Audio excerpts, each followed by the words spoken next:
ഇന്ന് സ്കൂളിലേക്ക് സ്നാക്സിന് 2 പാൻ കേക്കും കുറച്ച് നട്ട്സാണ് കൊടുത്തു വിടുന്നത്. ഞാൻ സ്നാക്സൊക്കെ കൊടുത്തു വിടുമ്പോൾ പാൻ കേക്കാണെങ്കിൽ 2 അല്ലെങ്കിൽ 3 കൊടുത്തു വിടും. കാരണം ആർക്കെങ്കിലും ഷെയർ ചെയ്യണമെങ്കിൽ കൊടുത്തോട്ടെ, കുട്ടികൾ ചിലപ്പോൾ ചോദിക്കുകയാണെങ്കിൽ കൊടുത്തോട്ടെ വിചാരിച്ചിട്ട്.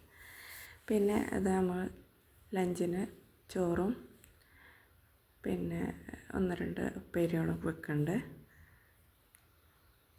അവന് ഉപ്പേരി പൊതുവേ ഇഷ്ടമില്ല, ചോറ് കണ്ട മൂഡ് പോണ ആളാണ്. അപ്പം ഇതുപോലൊക്കെയുള്ള ഉപ്പേരിയാണെങ്കിൽ ഒന്നുകൂടി ഉഷാറായിട്ട് കഴിക്കും.